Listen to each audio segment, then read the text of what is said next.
আমরা যে মামলাটা দায়ের করেছি সেটি ৫,৯২,০০,০০০ টাকা তার জ্ঞাত আয় বহির্ভূত সম্পত্তি তিনি নিজ দখলে রেখেছেন। আরেকটা অভিযোগ এসছে ২৮টা ব্যাংক অ্যাকাউন্টে তিনি ৫৯,৭২,০০,০০০ টাকার ট্রানজাকশন করেছেন। সেটা হলো মানি লন্ডারিং এর অপরাধ। মানি লন্ডারিং এর অপরাধটা শুধুমাত্র উনার অ্যাকাউন্টে থাকবে সেটা নয়, উনার সাথে রিলেটেড যারা যে সমস্ত অ্যাকাউন্টে ট্রানজাকশন হয়েছে সবকিছু মিলিয়েই এই ৫৯ কোটি টাকার ট্রানজাকশন। উনি এখন অস্বীকার, তো আসামি সবসময় অস্বীকার করবেন। এখন আর তদন্ত চলছে, তদন্তে নিশ্চয়ই সত্যটা বেরিয়ে আসবে। না, সেটা তো দুদকের মামলা, আজকেই উনার বিরুদ্ধে প্রথম আমরা শুনানি দেখালাম।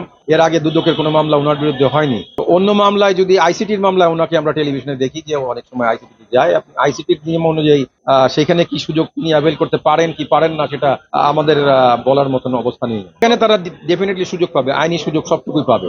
আজকে আমরা আদালতে বলেছি যে ওনাকে অ্যারেস্ট দেখানো হলে উনি আইনগত যে সমস্ত সুযোগ পাওয়ার কথা উনি সবটুকুই যেন পায়, এটুকু আমরাও বলেছি।